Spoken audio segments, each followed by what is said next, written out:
बिजली बोर्ड में दिहाड़ी पर भरे जाएंगे चालकों के पद। राज्य बिजली बोर्ड में दिहाड़ी पर चालकों के 50 पद भरे जाएंगे। इन पदों के लिए ऑनलाइन आवेदन करने की प्रक्रिया शुरू हो गई है। 25 नवंबर तक आवेदन होंगे। सामान्य श्रेणी के अभ्यर्थियों को 400 रुपये और आरक्षित वर्ग के अभ्यर्थियों को आवेदन के साथ 100 रुपये की फीस देनी होगी। महिला अभ्यर्थियों से कोई भी फीस नहीं ली जाएगी। 100 अंकों की लिखित परीक्षा से ड्राइविंग टेस्ट और न्यूनतम शैक्षणिक योग्यता के आधार पर अभ्यर्थियों का चयन किया जाएगा। चयनित अभ्यर्थियों को 336 रुपये की दिहाड़ी मिलेगी। 10वीं कक्षा पास 18 से 45 वर्ष की आयु वाले आवेदन करने के लिए पात्र होंगे।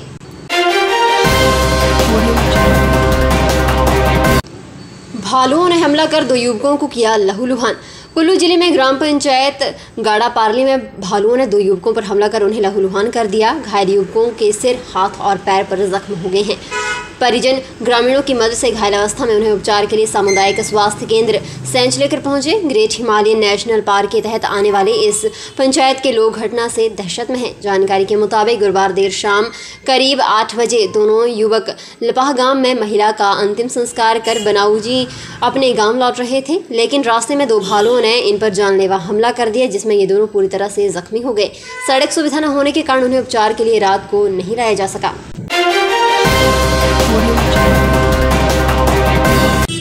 सुंदरनगर में नाले से राशन डिपो शिफ्ट करने पर ग्रामीणों का हंगामा। सुंदरनगर उपमंडल की ग्राम पंचायत नालक के नालगांव में 35 वर्षों पुराने राशन डिपो को डिपो के सेल्समैन द्वारा मुख्य गांव से किलोमीटर दूर शिफ्ट किए जाने के बाद ग्रामीणों का गुस्सा 7वें आसमान पर पहुंच गया है। इसी के विरोध स्वरूप बुधवार को 50 से अधिक महिला और पुरुष ग्रामीणों द्वारा पंचायत घर नालग में अपना रोष व्यक्त करते हुए राशन डिपो को पुराने स्थान पर शिफ्ट करने की मांग पर अड़े रहे। ग्राम पंचायत नालग के उप प्रधान लालमन ठाकुर द्वारा ग्रामीणों को शांत करवाने के उपरांत खाद्य नागरिक एवं आपूर्ति एवं उपभोक्ता मामले विभाग मंडी को एक पत्र लिखते हुए ग्रामीणों की समस्या का समाधान करने की मांग की गई। पत्र में सभी ग्रामीणों ने हस्ताक्षर करते हुए बताया कि नालागांव के राशन डिपो सेल्समैन द्वारा मनमर्जी से न केवल कुछ दिनों पूर्व राशन डिपो को पुराने स्थान से गांव से 1 किलोमीटर दायरे में शिफ्ट किया गया, बल्कि बिना सूचना के सहकारी सभा नालक की नई कार्यकारिणी का रातों रात भी गठन किया गया।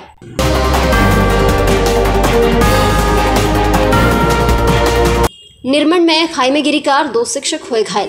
निरमंड उपमंडल में कार के खाई में गिर जाने से उसमें सवार 2 शिक्षक घायल हुए हैं। पाली निवासी रविश के मुताबिक जब वह बीती रात अपने कमरे में बैठा था कि तभी उसको घर के बाहर पाली कैंची मोड़ से गाड़ी के गिरने की आवाज़ सुनाई दी, जिस पर वह और अन्य ग्रामीण घटनास्थल पर पहुंचे तो कार में 2 लोग घायल अवस्था में पड़े हुए थे, जिनकी पहचान बालकृष्ण और मदन लाल के रूप में हुई है।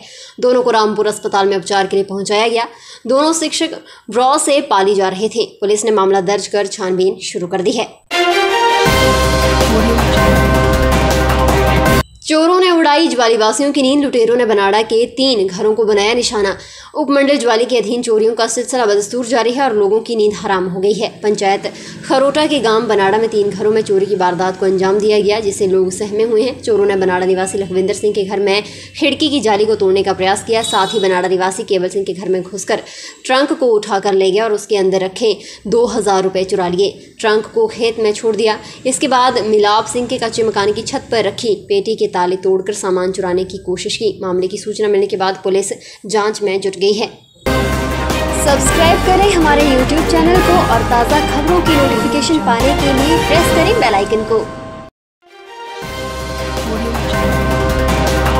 राजधानी शिमला के रिहायशी इलाकों में आकर मासूम बच्चों को अपना शिकार बना रहा तेंदुआ पिंजरे के गेट से आकर वापस लौट गया। इसने पिंजरे में रखा मांस देखा और पिंजरे की चारों ओर घूमने के बाद वापस चला गया।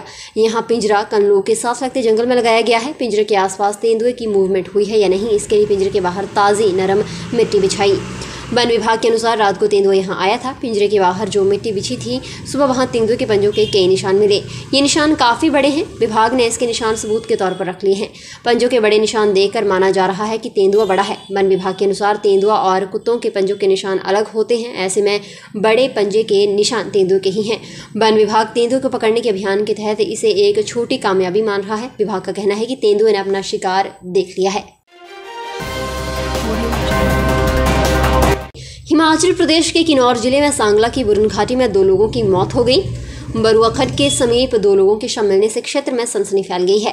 प्रशासन ने एक व्यक्ति के शव का पोस्टमार्टम करवाकर परिजनों को सौंप दिया है, जबकि एक अन्य मृतक का पोस्टमार्टम PSC सांगला में होगा। मौत के कारणों का फिलहाल पता नहीं चल पाया है। पुलिस ने मामला दर्ज कर छानबीन शुरू कर दी है।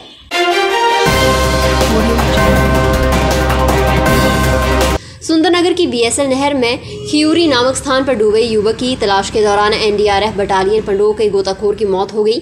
सर्च अभियान के दौरान पानी के अंदर मलकियत सिंह पुत्र बलविंदर सिंह पटियाला पंजाब तबीयत खराब हो गई, जिसे बेहोशी की हालत में मेडिकल कॉलेज नीर चौक ले जाया गया, जहां पर डॉक्टरों ने उसे मृत घोषित कर दिया। पुलिस नियमानुसार कार्रवाई कर रही है।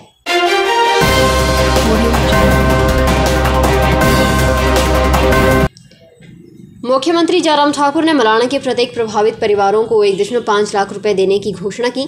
जयराम ठाकुर ने कुल्लू जिला के प्राचीन गांव मलाना का दौरा कर इस वर्ष अक्टूबर में आग लगने की घटना से प्रभावित परिवारों से मुलाकात की। जयराम ठाकुर ने मुख्यमंत्री आवास योजना के अंतर्गत प्रत्येक 36 प्रभावित परिवारों को 1.50 लाख रुपए देने की घोषणा की और इस संबंध में परिवारों को स्वीकृति पत्र प्रदान किए। उन्होंने मनरेगा के अंतर्गत प्रत्येक प्रभावित परिवार को 40,000 रुपए प्रदान करने की घोषणा की। उन्होंने अग्निकांड की इस घटना में जिन परिवारों के घर पूरी तरह से नष्ट हो गए हैं, प्रत्येक को अपनी ऐच्छिक निधि से 25,000 रुपए और आंशिक रूप से नष्ट हुए घरों के परिवारों को 10,000 रुपए देने की घोषणा की। उन्होंने मलाना में स्वास्थ्य उपकेंद्र खोलने की घोषणा करते हुए कहा कि इस स्थान में शीघ्र ही स्वास्थ्य कर्मी उपलब्ध करवाए जाएंगे।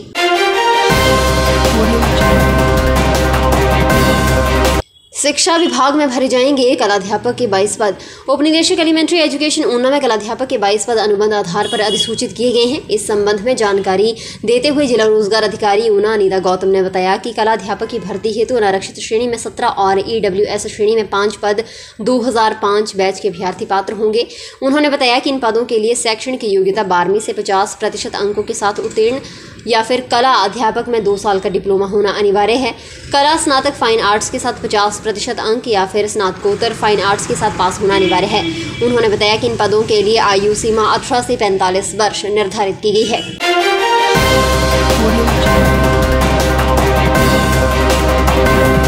फिलहाल के लिए बस इतना ही और बड़ी खबरों के लिए बने रहें न्यूज़ सुपर भारत के साथ।